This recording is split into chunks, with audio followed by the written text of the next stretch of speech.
And the question to me is, if this election was so popular, so laden with possibility for transformation, and if the candidates on offer, the third party, third choice, etc., was so directly speaking to the concerns of the masses of people, then why was this the lowest turnout in the history of the Fourth Republic?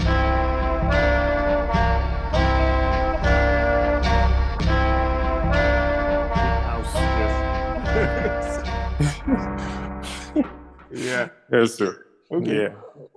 Yeah, I mean, I was thinking we could keep it a little short and also Yeah. straight to the point today. I mean, obviously, Mhm. election has happened. I've got some questions, and I couldn't think of a better set of people to try to address them with than you guys. So I suppose I can just throw them out and see how you folks respond. Yeah, we can. We can, give our own 2 cents. Abby? Yeah. I see that some people don't they spend dollars and cents since election, so I'm happy you said Yes, cents. Monetized elections. Yeah. But okay, Abby, on that note, I guess the first question is just in terms of general vibes, did the election results and process go as you foresaw, or were there surprises? Maybe I will take that one and then, or should I just go? Yeah, I'd like to hear what you think, and then I'll. Oh, okay. For me, like when it comes to institutions and delivery of, products that a state owes to the people, you will see that the Nigerian elites have been, consistently messing up in terms of maybe, palliatives, giving you good roads, having good schools, and also what is to say that with your INEC, you will also have a good delivery of service. Nah, you're not going to have that. And again, if you look at the structure again, what INEC is part of their tools to dominate the people. Because when those ones just to say, oh, these are the guys that have entered, then that's it. So the ruling class, INEC will seem like, oh, it's messing up and it's not, but it is like that for a particular reason. Because once things they haphazard or they messed up or they rubbish as usual, it just does the underlying thing of maintaining status quo. So they just declare the winner and then that's it. And we just keep on riding. Everybody go to court. The court is the same thing. It's under the influence of the ruling class too, and whoever want whoever they want make it day. So though, like if we've said again, the election is a good method of mobilizing people and awakening them. Like I said last time, it's a teachable moment. Okay, let's organize around a certain group of people. If this is the level of consciousness of the people and this is the direction they went with or went to, like maybe most of them went with Obi and the Labour Party, at least it has awakened the people and there's a sort of shift of consciousness. If that's what we've taken away from this and organizing to a much more finer goal of overhaul of the system and system change, then in a way, historically, looking at the big picture, it might be a slight victory. Just might be, but for now, the status quo still prevails and the people who had their mandate sort of stolen from them. So that's where I'll put it for now, but it's not a total surprise. I always saw that a system that cannot, give the people what,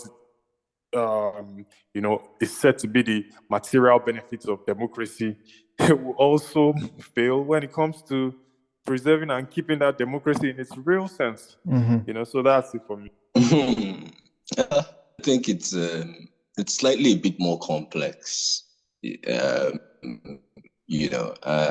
think that, if you even just feel the temperature, both by politicians and the voting public or even the Nigerian public, citizens at large, you begin to get the impression that the election, was a sham and that it was rigged. But I think that, that we need to be careful here. And then for me, I think that one way to approach this conversation would be to break down what the issues were, and that way we can then apportion blames, where they fall, I think that there were upsides to the election, I also think that certain things that could have been done better, but it's a project, anywhere in the world. I don't think that it was a failed exercise in the real sense of a failure. I think, of course, that there were hiccups. But I think that what the bone of contention really is that how much of these hiccups, swung the election in favor of one party, and how much it robbed, other parties of what should be, of their own votes or vote share.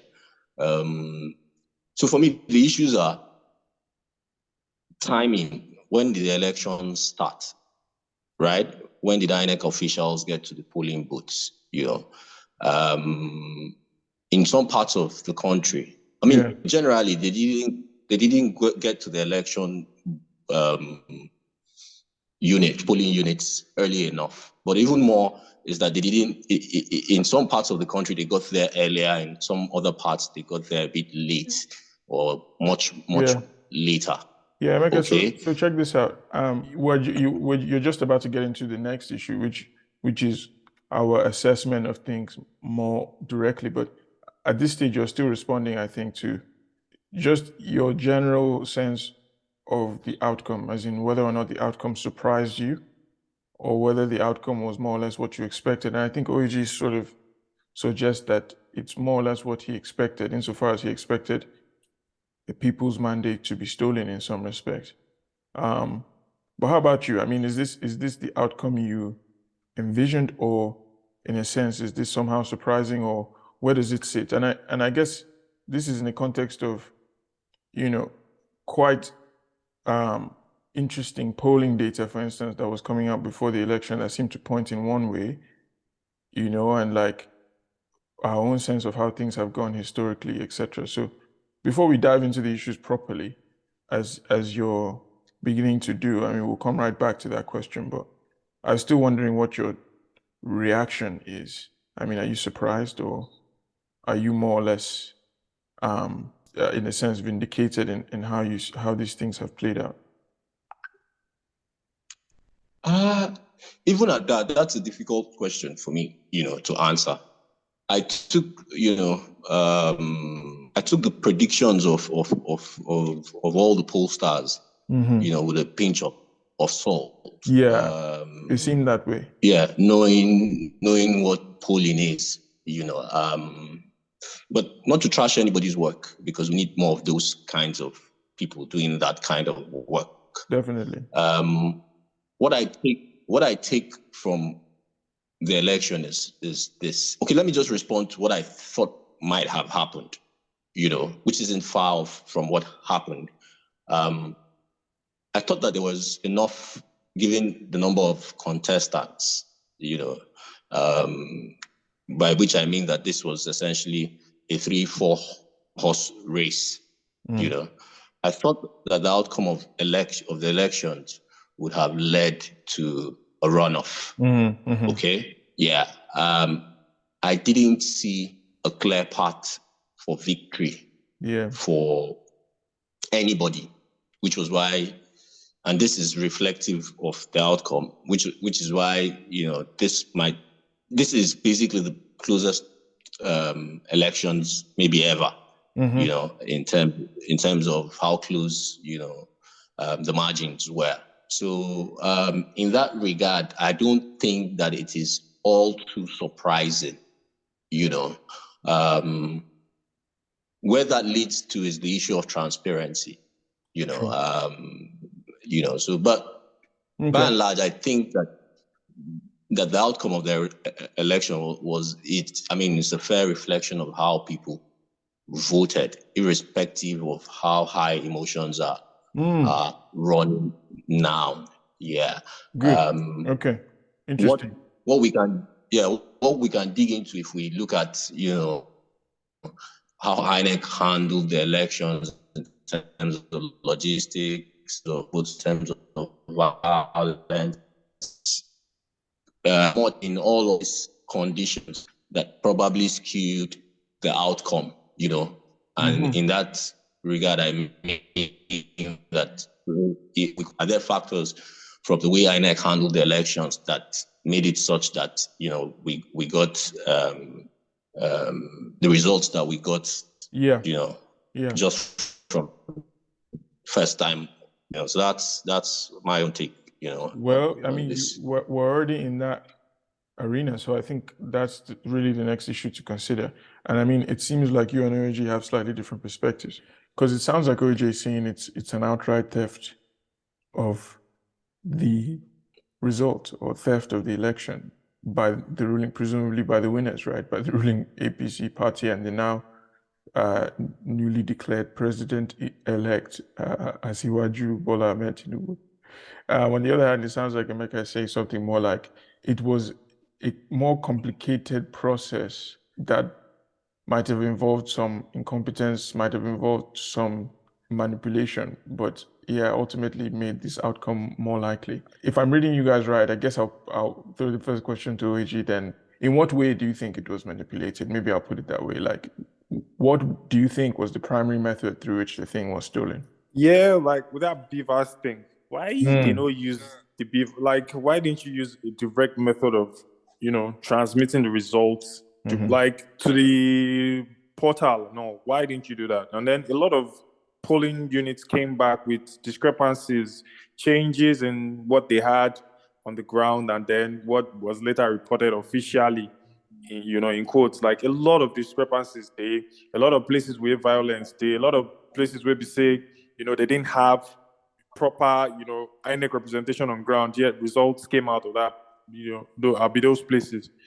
So like what we've seen on ground is that it might look like this election, say you get hiccups, and to a large extent, these motherfuckers that are handling stuff, hiccups we did, but it all goes to this point of, look, make the process just give us waiting we want. That's the ruling class. Like, they don't have any vested interest in making it go smoothly. That's my own.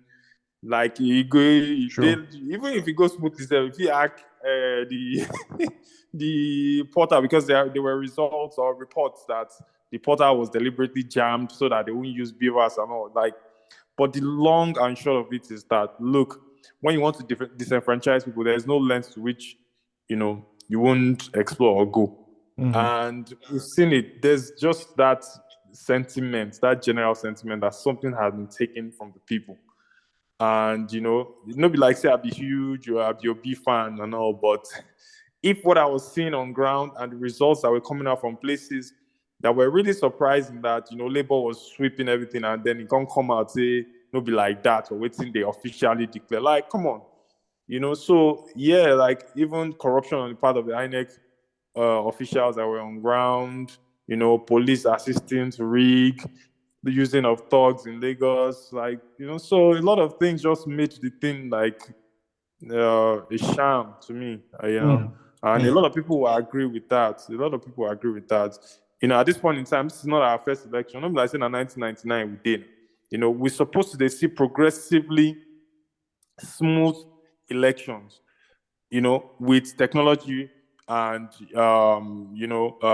maybe deployment of money, all these kind of things. But it just be like, say, the more this corrupt ruling class, the more they mess society up, the more the contradictions keep eating society, the more the so-called institutions are supposed to guard our democracy, the weaker they become.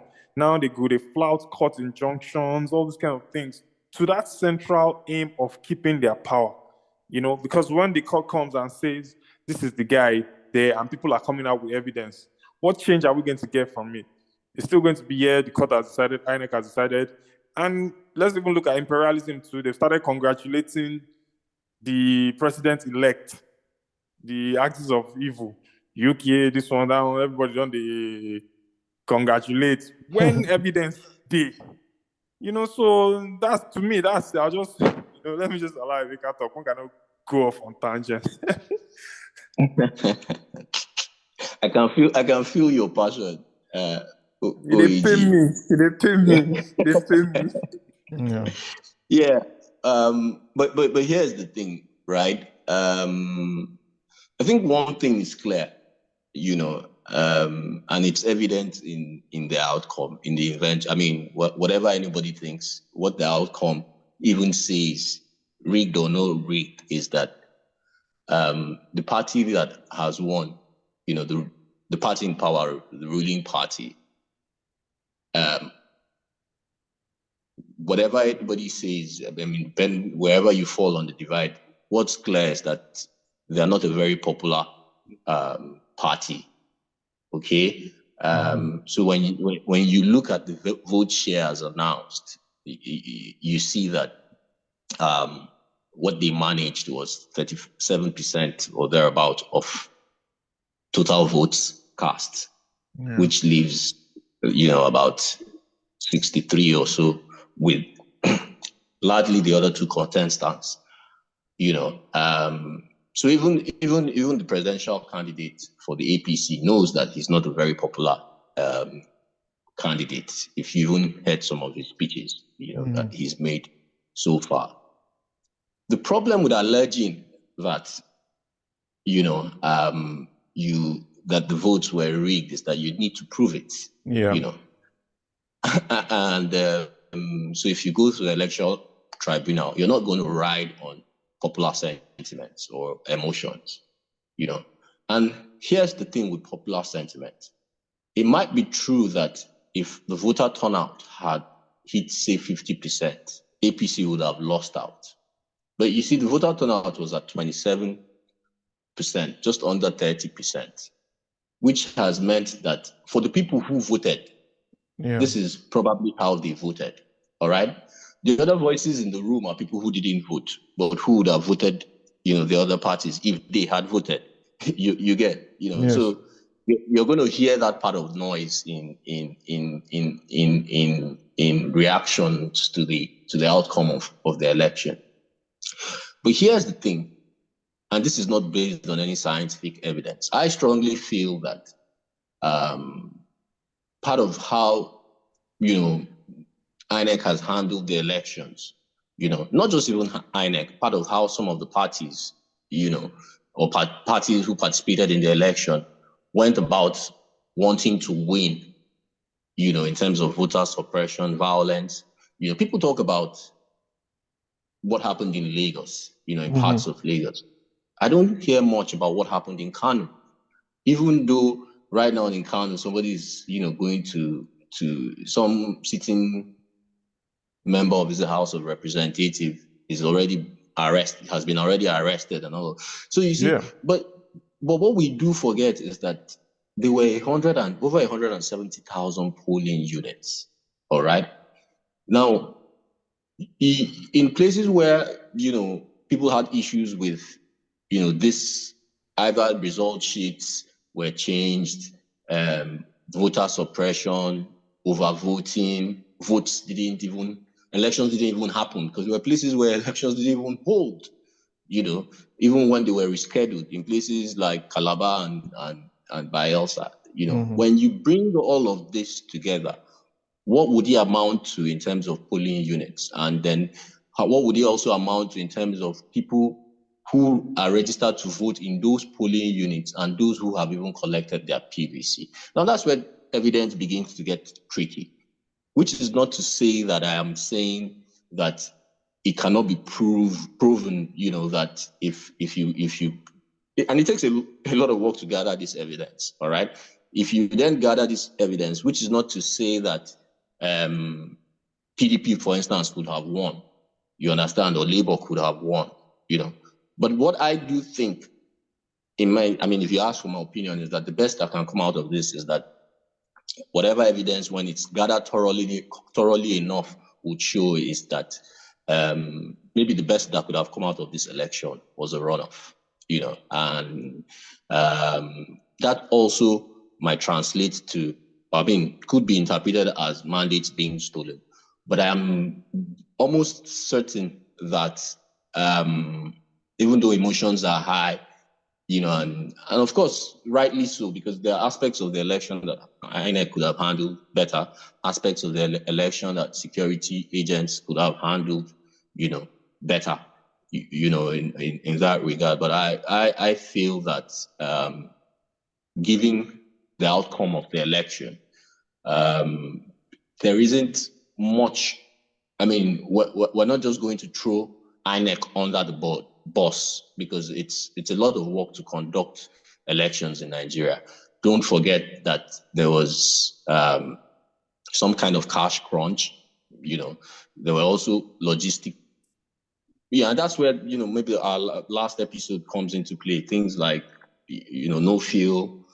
So all of this kind of impacted on the results. But if we're looking at, the percentage of clean votes cast, as opposed to those that were manipulated, if that's what we're looking at in strict terms, my brother, I'm totally for the aggrieved parties going to court or going to an election tribe. In fact, that's what I expect them to do. But they will have their work cut out. That's what I think. They will really have their work cut out. Because at that point it will be the data that is speaking. I think there's a number of interesting lines of argument that we're having here. One of them being, does this reflect the will of the people in general? And the other being, does this reflect how people voted? I mean, Emeka, you seem to be suggesting that the outcome might actually reflect how people voted, even if the voting itself was conditioned by all sorts of external factors, including INEC's arrival time, including the Naira issue behind the scenes and all of that. So, I mean, I guess then the question to AG is, you're talking about tensions being high or the pulse of the people, but I presume you're talking primarily about online, right? I mean, also, yeah, Shebi. I mean, so because in practical terms, for an election that if you say the mandate of people was stolen, actually the sort of real world response has been fairly civil, right? I mean, there was some protests, I think, in one local government in Edo at the INEC Coalition Center. But aside from that, I've not really heard much about people taking, say, to the streets. There was, I think, also a group of people who went to the Abuja Coalition Center, but they were really a tiny group of guys wearing Arsenal jerseys. So it was didn't really look like a forceful response by people who, en masse, at various points in the country, felt that the mandate was stolen. I mean, even the AAC Revolution Now protests are larger than what has happened here. So, I mean, how would you, if it really was that, a kind of large-scale theft of the people's mandate, then how would you account for what seems to be relatively little actual practical responding, I mean, on the street, for instance, to the results? Okay, yeah, again, most of the new wave obedience movement, LP, now largely, middle class, online people, again, there's an intersection between the NSAS people and this obedient new age movement, where we say, okay, now they just kill people finish for 2020, when NSAS, nobody won't jump come out because they don't know what the Nigerian state will do again. So if you see spokespersons of these people with you say their man, they don't they jack. Most of them are, let's just keep it civil. Nobody should come out. Stay your ground. Parotimi is saying that. Yeshufu is saying that. Mr. Macaroni is saying that. Dembrino, they are saying that. So, and again, I've tested the temperature of people from the other camp. That's take it back people, AAC people, because rightly you mentioned them that look. They are now saying some of them are the obedient people that feel their money have been stolen. They're saying, look, Obi should come out now. Should be they stole me your mandate. If it was AAC, we don't scatter the streets now, But now that they are saying activists should stay activists and then politicians should stay politicians, let Obi come out and go and claim his vote if he feels that his mandate was stolen.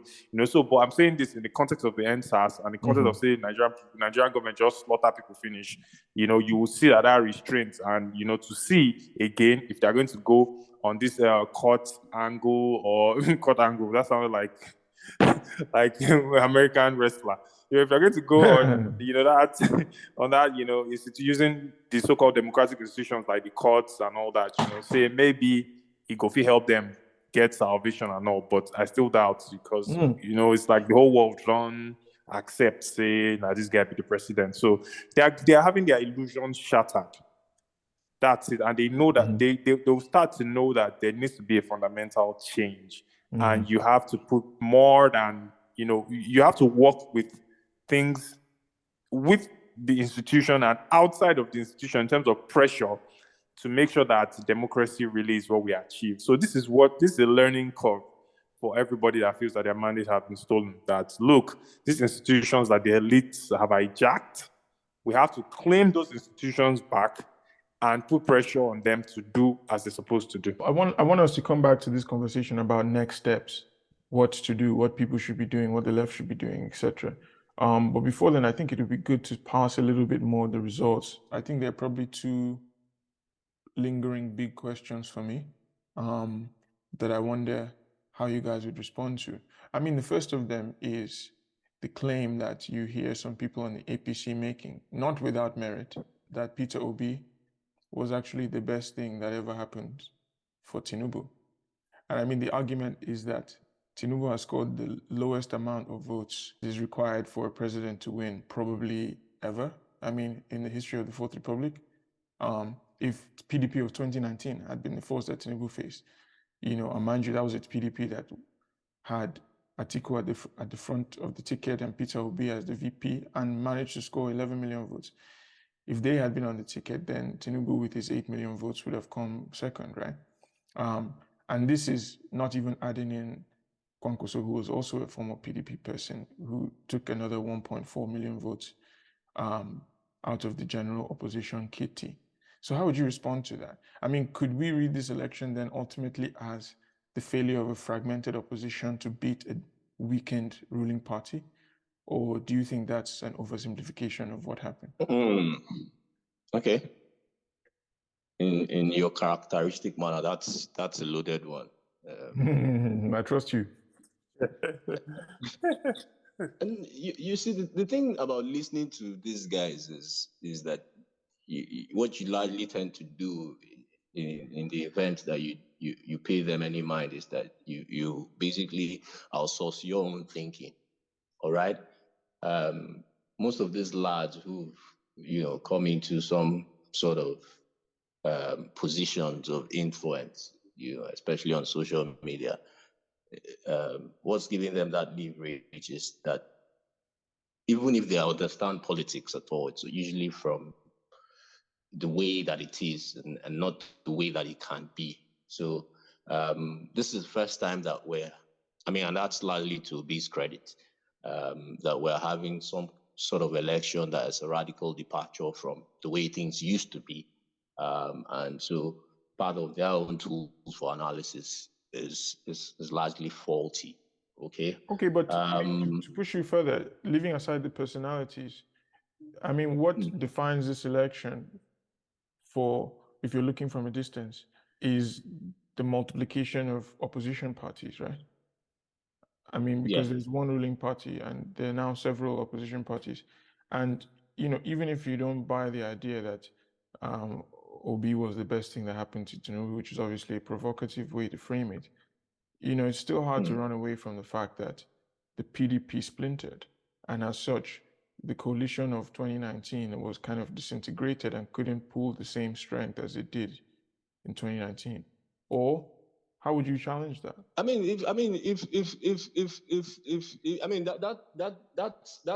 That carries some weight, but that doesn't totally explain, what happened what's happened if you ask me. Okay. And I'm talking from somebody, I'm speaking as someone who thinks that, one of the possible outcomes in this, which doesn't take away from, the outcome, the eventual outcome as it has happened. But one of the possible outcomes was that Obi's candidacy, and Kwankwaso's candidacy could have forced a runoff. Okay? There are allegations of vote manipulation. We know that votes have been, there are places where, because of violence, elections didn't hold. All right?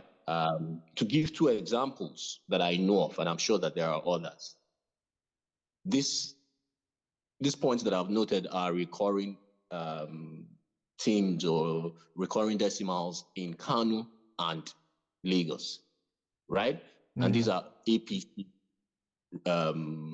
maybe not dominated as we can see even from the election results, but these are states within the grip of power of, the APC. Okay? If they were so sure of themselves, the guys who were putting up all of this analysis, why did they have to resort to violence? Yeah, right? but they would admit that the ruling party is weak. No, I mean, of course. So for me, then they will say that look, the only thing a weak ruling party had going for it was that it was more united than the opposition, which was split into three. Okay, fine. If you go back and say that the ruling party was weak again, then they would just be like, yes, of course, we already acknowledge that.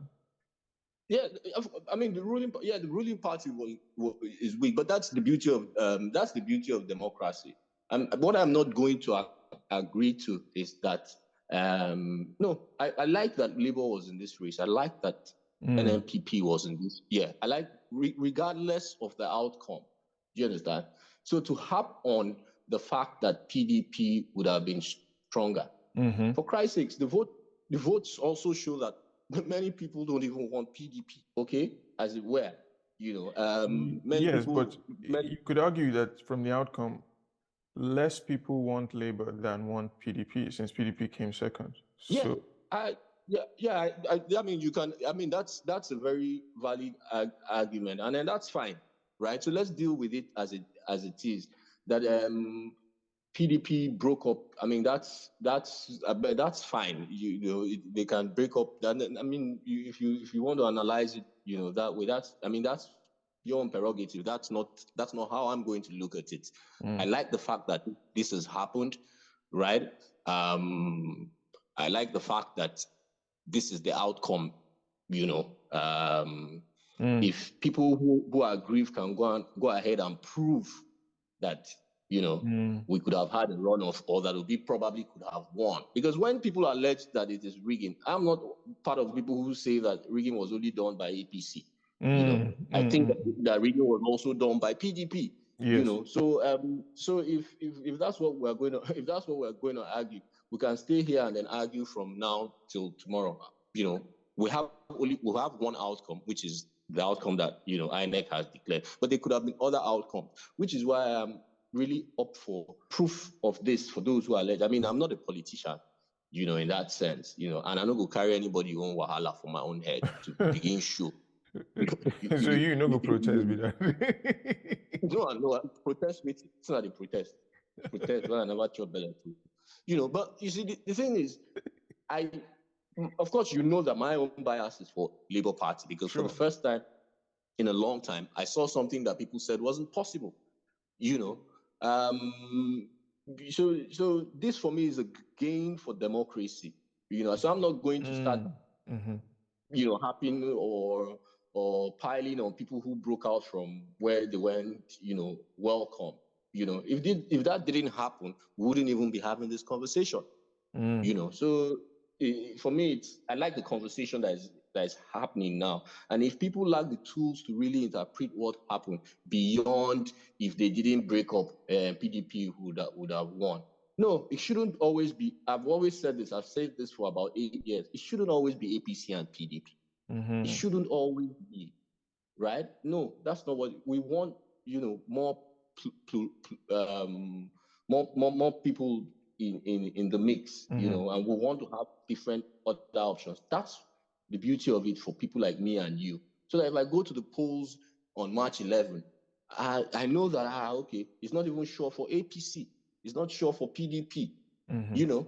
And then people who say this forget that, you know, elections are almost like a football match where people will generally, a large chunk of people who vote will generally go for people who they think that they can win, so that they can then have bragging rights. Indeed. You know, it's like when Arsenal faces Man U. As an Arsenal fan, I'll before the game, I would have told anybody that cared to listen that Arsenal will beat you scatter. You understand? No, but that's not what that's. I mean, elections. I mean, governance must count for more than just, you know, your right to brag, because that's where that kind of analysis is coming from. If you are. So now, why MOP no win now or AAC? Because I don't think betting. Okay, OG, actually, to that point, I mean, what do you think about? Sorry. Okay. Sorry, before you move on, because that also negates the work that LP put into this, right?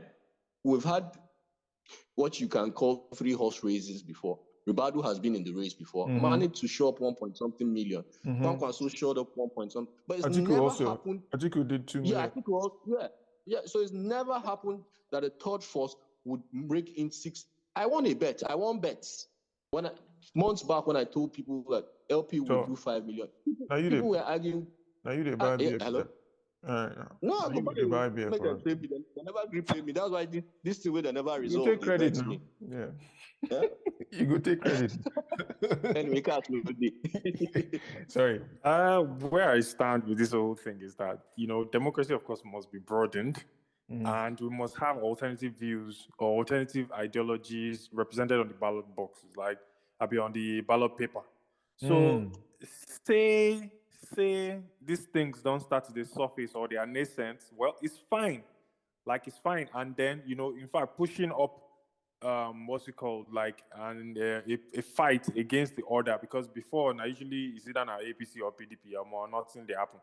You know, though the configurations of Labour Party, we can go inside of that, you know, and then how much of PDP influence they inside that one, we can go inside of that, you know, but that the thing leads to a rallying point for the masses of the people to go, you know, and vote and vent out their displeasure with the system, although maybe fundamental change day or not, or fundamental difference day or not, but that it has become a vehicle for people to vent out and follow another direction, means that, like I always say, election could be a mobilizing and rallying point for people, you know. So it's a plus, it's a little plus for the democratic journey of the country, you know, which needs sharpening up, which needs better direction, you know, and organization for the people. So me, I don't have any problem. I don't have too much of a problem with that, you know.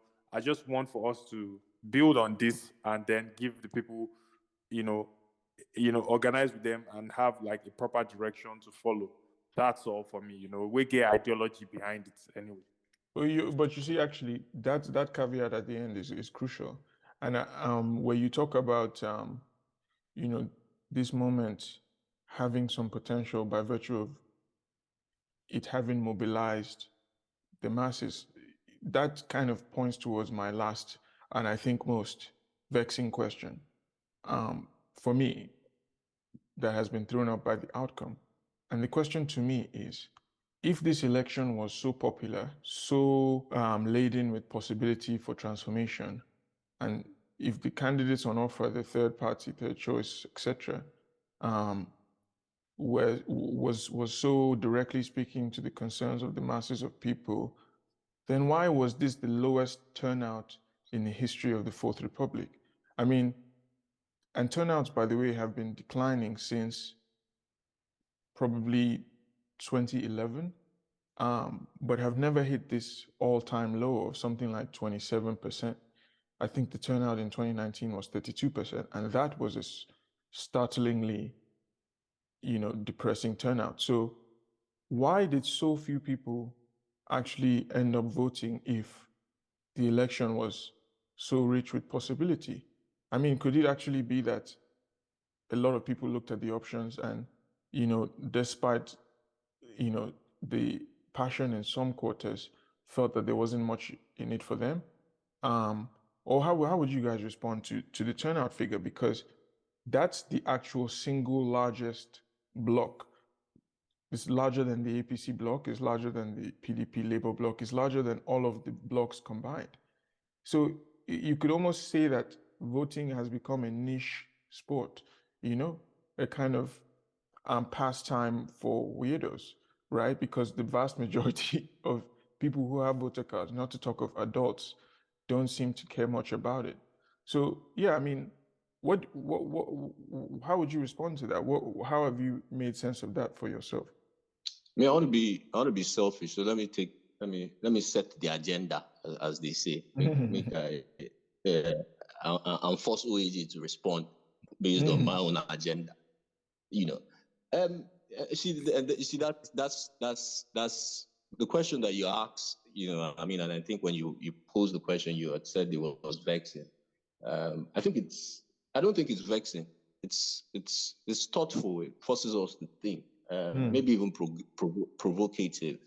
But you see, this is the beauty of some of the gains of this election, which is why at the beginning I said I'll be hesitant to throw INEC under the bus and say they didn't. I mean, that it was a sham of an election.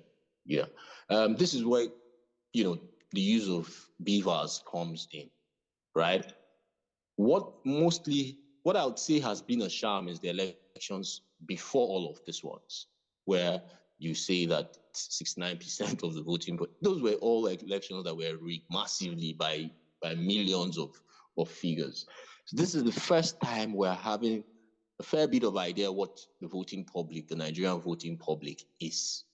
Now, and I would say this because I have listened to But hang on. people. I mean, the last election didn't have bimodal accreditation, which is to say it didn't have facial recognition, but it had fingerprint. Yeah, So but then, and they had the PVC. So would you throw away yeah, all those figures, And so did but they were, 2015. I mean, the innovation of 2015 was the introduction of PVC. So would you throw away those figures yeah, entirely? I mean, but because there no, has been I'm not, a no, I'm sharp not, decline since 2015. yeah, but I'm not throwing away those figures, but I'm saying that this particular election with the introduction of beavers has made the leg room for maneuverings or manipulations a bit more tighter. So Okay. the numbers are beginning to come down, right? And that's why I said that maybe I'm not throwing away elections from 2015, but I have no business with elections from before that. The elections that brought Obasanjo into power, that brought Yar'Adua into power. So I mean, what I'm saying is that now we're beginning to get, and we need to deal with it. Rather than use it as a tool to say, as a way, or rather as a way to say, no. I think that what people need to do is that we need to. I mean, it shows that we also all have our works cut out. We need to go out and educate the people on the reason why, which is why people who feel aggrieved should go and challenge this in election tribunals and court, so that people who, for one reason or the other, decided not to vote will begin to see that the process is actually beginning to become free and fair. So I'm not going to throw, the work that INEC has done away in that sense. Because part of what this election does is that it makes it almost impossible for us to have overvoting. Whereas in previous elections that there was a bit of leeway where even though some of this, PVC, for instance, had been, there were ways to also have, to go around the system.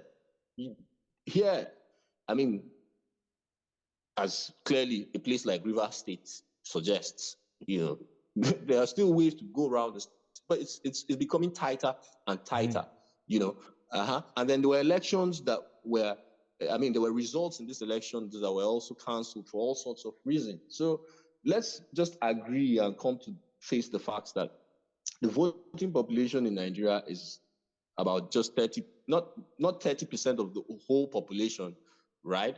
But people who collect PVCs with the intention to vote is about just 30% of the registered voters, and that largely the remaining 70% just use it as a means of identification. We can live with that and begin to build out, from that, because just listening to some reports on news channels or reading, there were people at voting polling units who said that this was the first time they were seeing crowds this huge, Sure.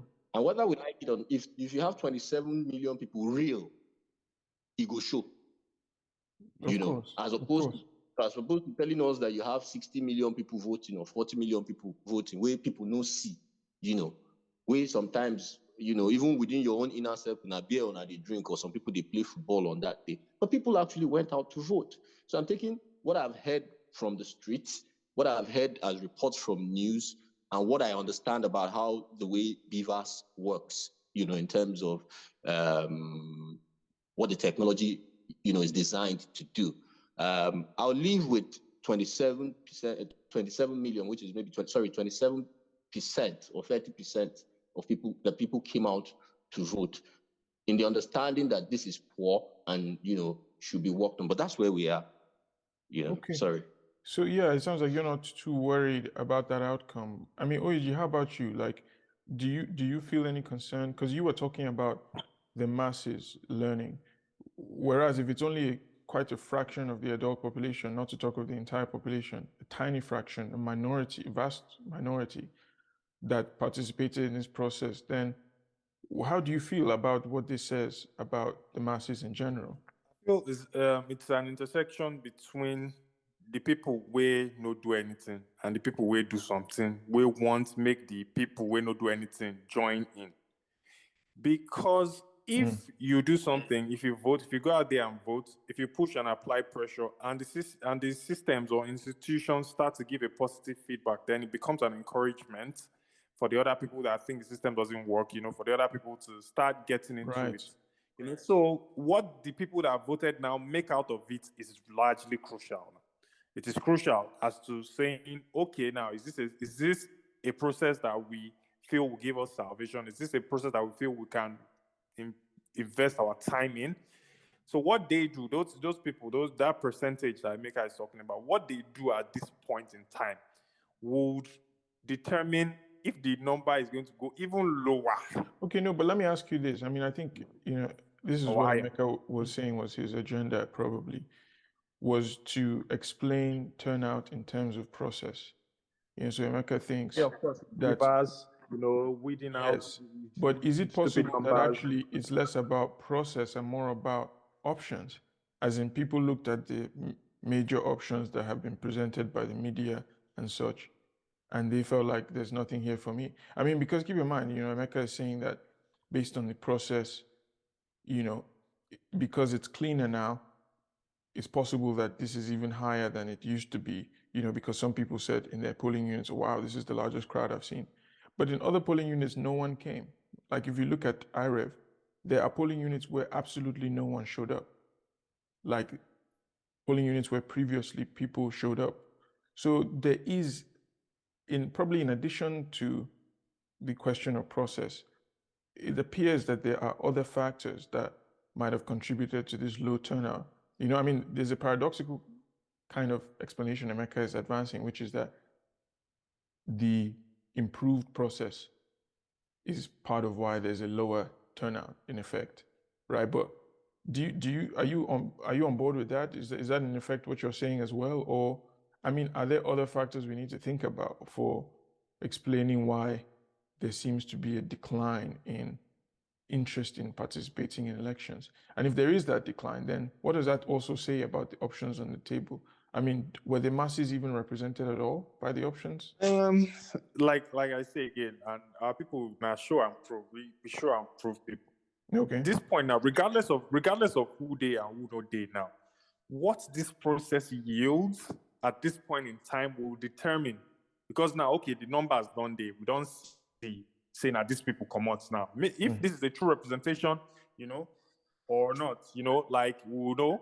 But if what comes out of this, if it's not positive, then you will even see a further lower turnout because the people will have lost their hope entirely in this system, and that's what I'm saying. Like the way the numbers came about, maybe voters thinking that, okay, these people they don't represent us. They're not even, selected from us. They're just a part of the old system and all. Like that one is by the side though.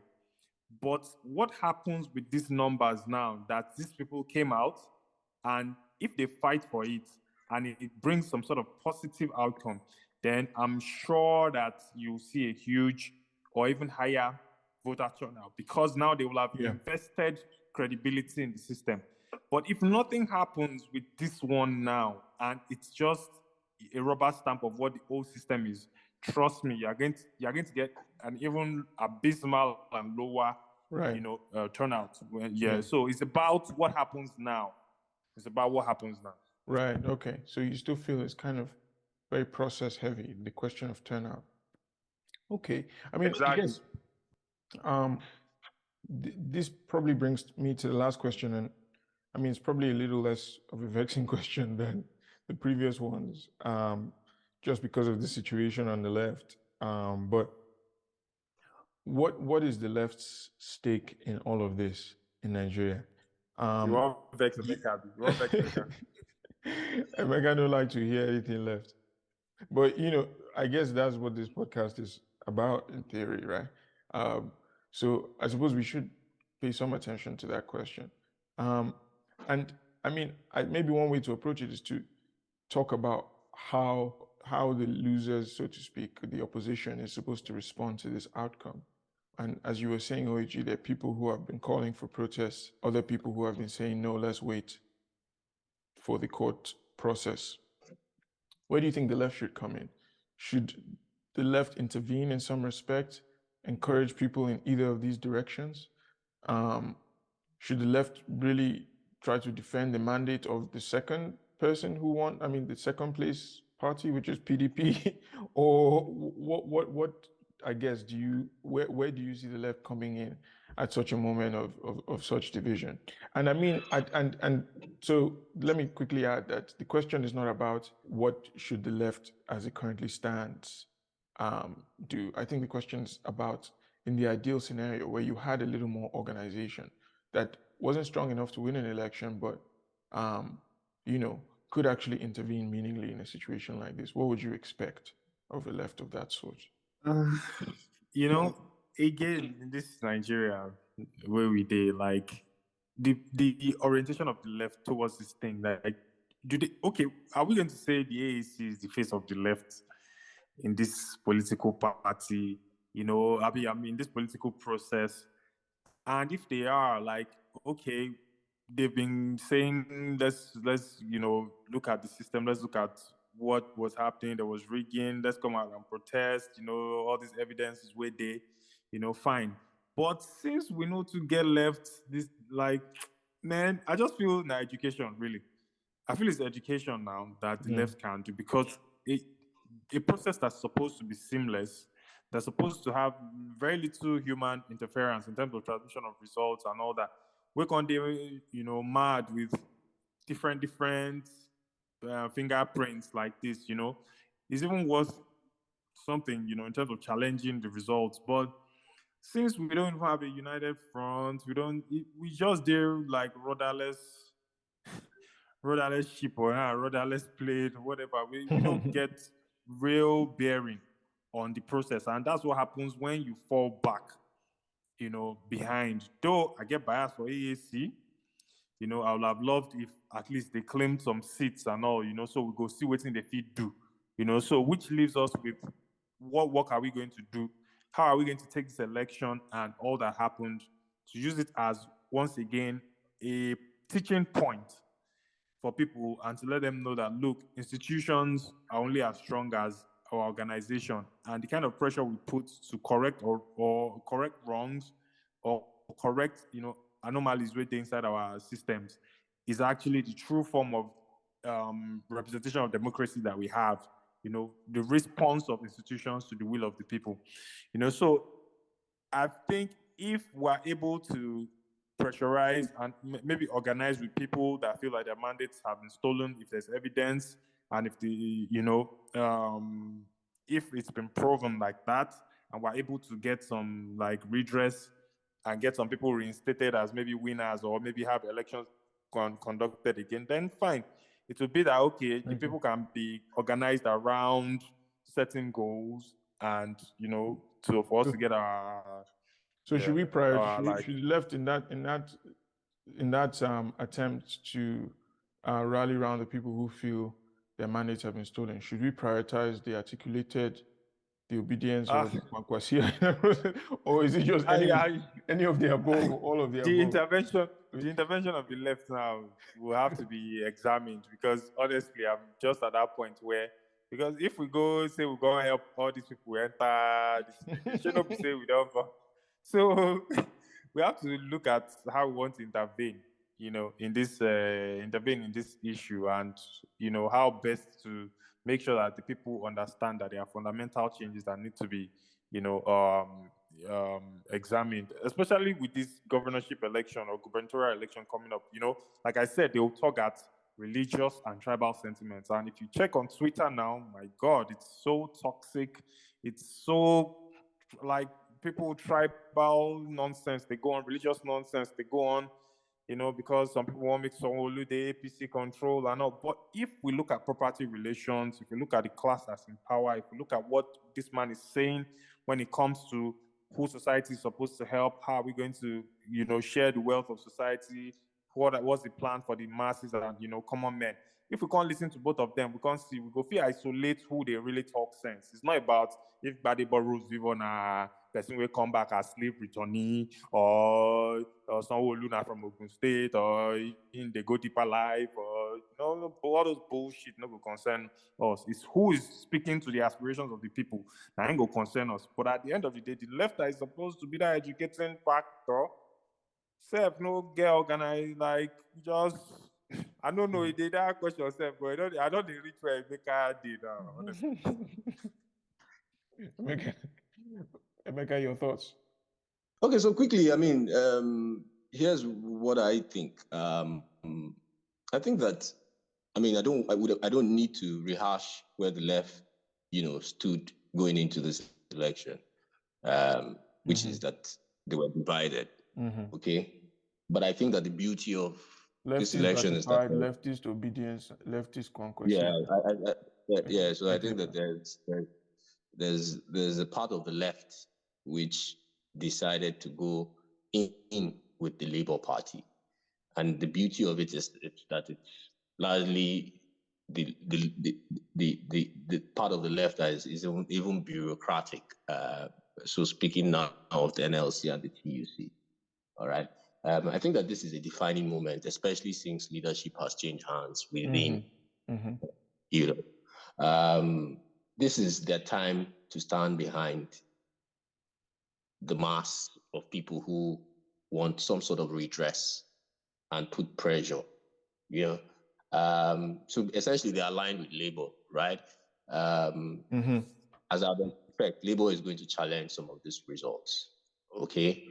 The best I expect from a fair process is that where they manage to prove that votes have been manipulated, where they manage to prove that because of some logistical problems, or voter suppression or violence, how some of these external factors have managed to impact on the outcome of the election, where they manage to prove some of these things. What is only fair is that some of these places, especially, so I'll give an example, not especially. Rivers State, I strongly believe that elections should be reconducted there for whatever it's worth,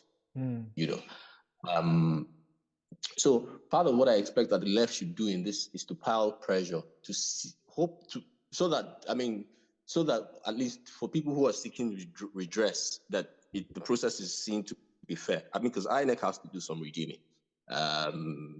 This is where popular sentiments come into place. The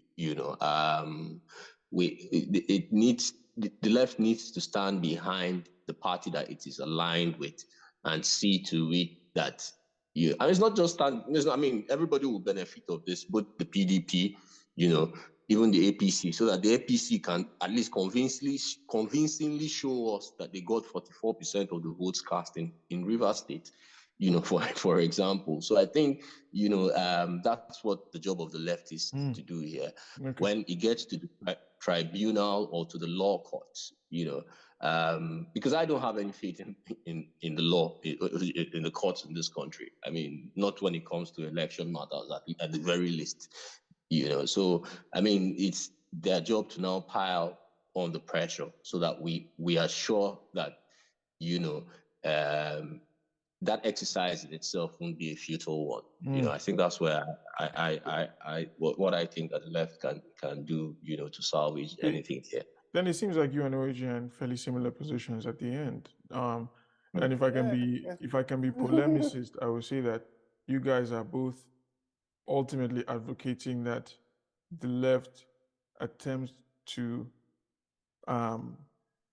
try to revive, I think, the legitimacy of certain, dare I say, bourgeois institutions, such as the mainstream opposition parties and the courts. Or have I read you wrong? Yeah, well, you don't really know. It's not really. It's not really about let me clarify. Okay.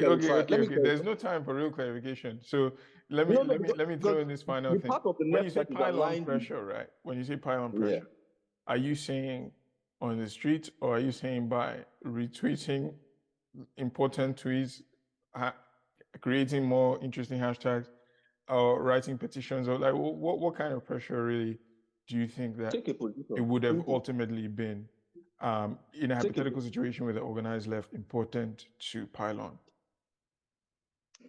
Take a position. That's what I'm saying. They need to take a position. Yeah. And state it clearly. Yeah. Where they stand. Okay, OAG, last words. Yeah. To a large extent, the left must organize itself, make sure that they don't run after events we don't happen. Like, you can't always be behind historical events. You can't run behind NSAS. You can't run behind elections and start looking for who and where to. So if they organize themselves and actually have a vessel of carrying out the will of the masses in this election, then that's what they should stand behind. Of course, the bureaucratic elites, where the labor aristocracy, whatever, now them get LP, now them, so it's really not a straightforward one, but there should be like some sort of organization of the people to teach them at least fundamental differences between, all these elites, so that we go know where they go, in coming times. I think that's a good place to wrap up, gentlemen. Thank you for an interesting conversation. Yeah. I mean, these Thank you very much, sir. Some of these ones, we're not going to resolve them today, but at least we got the ball rolling. Nice one. Yeah. Nice one, guys. Yeah. They don't define. They don't define to now. Look, I break them to now. There was a power cut while I was recording, so I've lost basically everything. So I just hope that because I used Madame's phone for this one, it might just be way better.